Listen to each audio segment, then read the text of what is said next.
E aí galera, beleza? Hoje irei trazer para vocês a história alternativa do Brasil, mas ele se torna comunista. Sim, esse vídeo vai ser basicamente contando toda a história do Brasil desse vídeo que eu já fiz. Além do vídeo não ser no estilo de mapping e sim no estilo de narração. Dado as informações, vamos para o vídeo.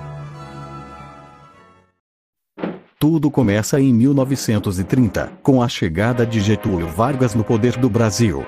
Como Getúlio sabia que poderia haver revoltas em seu governo por causa de sua posse, ele decide se preparar e reforçar sua segurança. Já no Brasil havia dois principais partidos famosos. O Partido da Ação Integralista, onde o líder era Plínio Salgado e ele queria instaurar o integralismo no Brasil, uma variação do fascismo italiano, e eles queriam entrar pacificamente no Brasil. E o Partido Comunista, com seu líder Luiz Carlos Prestes, também queriam instaurar uma ideologia no Brasil, o comunismo.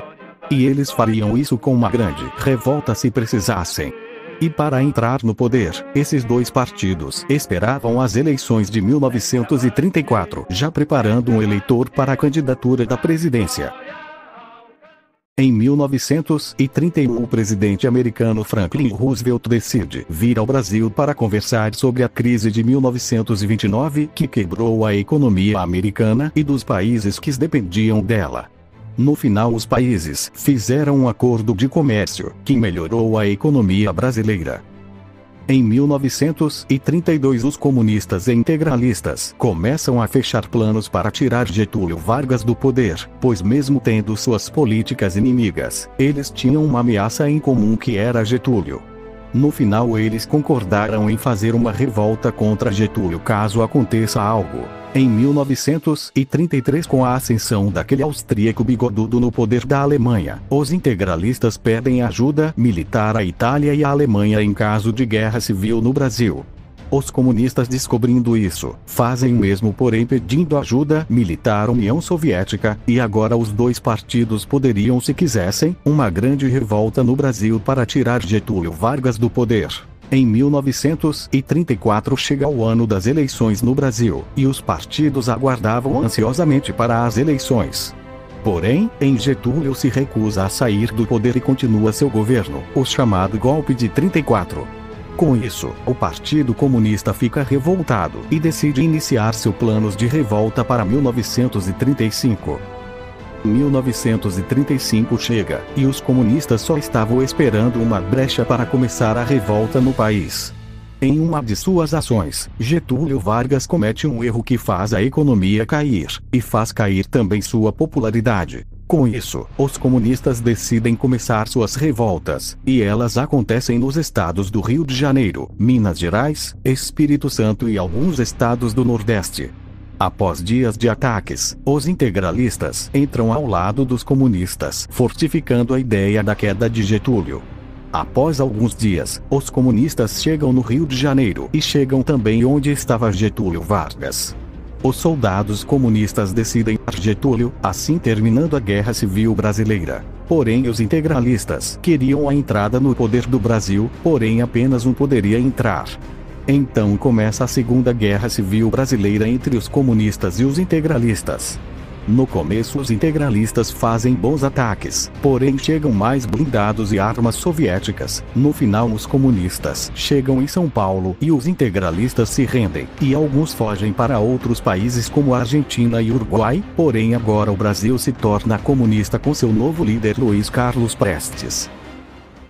Com o início do Brasil comunista em 1937, ainda existia na população o sentimento de dúvida sobre o comunismo. Com isso, Carlos cria e expande as leis trabalhistas no Brasil, além da reforma agrária. Assim, a economia do Brasil cresce, e o sentimento de dúvida no povo começa a virar de alegria. A reação do mundo afora sobre o Brasil foi diversa. A União Soviética viu que teria um ótimo parceiro, mas os Estados Unidos não gostam de nada disso. Também acontece um aumento da criação de fazendas no Brasil em 1938, porém isso começa a fazer vários donos de suas terras perdê-las. Além disso, o Brasil começa seu investimento na indústria bélica e econômica. Em 1939 o caso das fugas dos donos de terra continua, e eles começam a fugir para outros países como a Bolívia. No caso da Bolívia, a economia do país começa a melhorar por causa dos fazendeiros, porém o Brasil pede para a Bolívia trazer de volta esses fugitivos. A Bolívia não responde, assim causando uma tensão entre os dois países. Depois de um tempo a Bolívia iria começar a criar alianças com seus vizinhos e com os Estados Unidos com medo de uma invasão ao país. Carlos, vendo tudo isso acontecer, decide cortar os jornais que estavam falando sobre isso, sendo assim o primeiro caso de censura no governo comunista.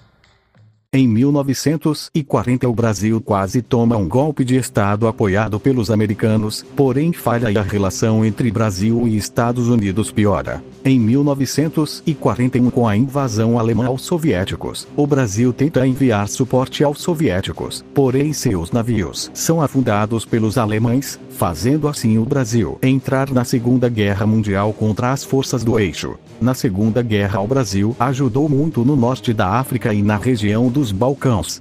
Após a guerra o Brasil ficou muito bem visto pelos mundo, sendo declarado um dos grandes responsáveis pela derrota da Alemanha na guerra. Assim a popularidade de Carlos Prestes e do comunismo no Brasil aumenta. Em 1946 o Brasil invade o Uruguai e o transforma em um estado vassalo do Brasil. O Brasil invadiu o Uruguai para espalhar o comunismo na América além da expansão e demonstração de seu poder.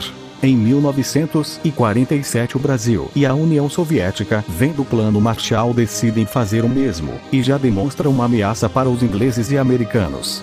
Em 1948 o Brasil e a União Soviética começam a explorar a tecnologia dos alemães, como o míssil V2, e já começam a criar variações desses mísseis.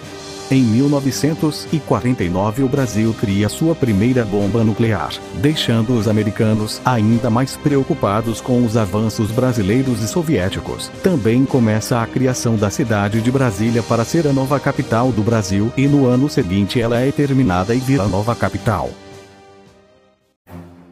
Agora estamos na Guerra Fria. O Brasil, com aliado dos soviéticos, terá um papel importante nesse conflito.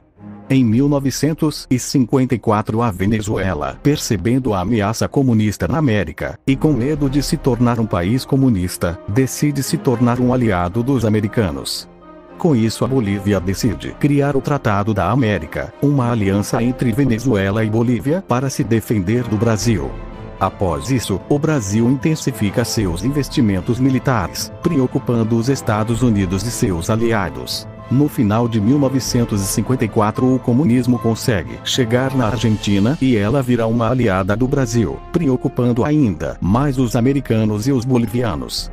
Em 1955 é criado o Grande Pacto de Varsóvia e Brasília, uma aliança em resposta à OTAN com quase todos os países comunistas. Em 1956 começa um dos momentos mais tensos da Guerra Fria. Nesse cenário, o Brasil envia 45 mil soldados para as fronteiras venezuelanas e bolivianas, também enviando mísseis nucleares próximos aos territórios.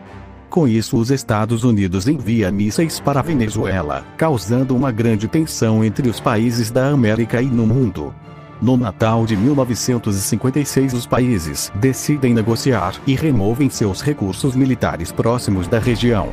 Com a corrida espacial, o Brasil começa seus investimentos nessa área, e ajuda os soviéticos a vencerem a corrida. O Brasil também cria a ITEB, a Inteligência Tecnológica Espacial Brasileira.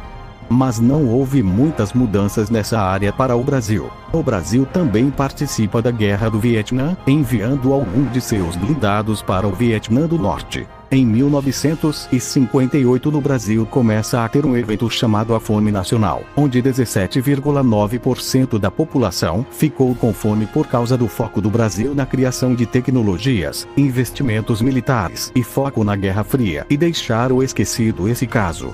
Mas nos anos seguintes o Brasil consegue reverter essa situação, porém 7% dessas pessoas morreram pela fome. O Brasil só iria voltar em seu foco na Guerra Fria em 1962, quando Cuba se tornou comunista. Acontece a crise dos mísseis de Cuba e o Brasil participa, enviando alguns de seus mísseis para Cuba, mas no final fica tudo bem e os mísseis retornam. Em 1965, o líder do Brasil, Luiz Carlos Prestes, decide sair de seu cargo por motivos de saúde. Após uma votação no Congresso, João Amazonas é eleito o novo presidente do Brasil. Assim começando a ditadura de Amazonas. No começo, João começa uma perseguição a seus opositores, fazendo que 13 mil pessoas morressem por causa disso. Lembra da fome nacional que tinha acabado? Então, ela volta e agora 21,4% da população está passando fome. O Brasil vira uma Coreia do Norte, com perseguição, corte de jornais, censura, e entre outras. Além disso, o Brasil quase lança um míssil nuclear contra os Estados Unidos em 1969, porém João Amazonas é impedido por seus generais. Isso só foi acabar em 1990, onde depois de tantos atos ditatoriais os generais dão um golpe de Estado e retiram João Amazonas do poder. Com um novo líder do Brasil, sendo Luiz Inácio Lula da Silva. De 1990 até 2026 o Brasil se torna uma China atual, virando um país socialista de mercado. Porém o Brasil fica como um país em desenvolvimento, com muitos casos de corrupção e censura. Mas esse foi o vídeo, galera, espero que tenha gostado. Muito obrigado por quem assistiu até aqui. Se puderem me ajudar, virem um membro, deixem o like e se inscrevam no canal. Tchau! Até o próximo vídeo. Was zum Essen, bitte sehr. Es macht ihn ein Geschwätz nicht satt, das schafft kein Essen her. Rum, links, zwei, drei, rum, links, zwei, drei.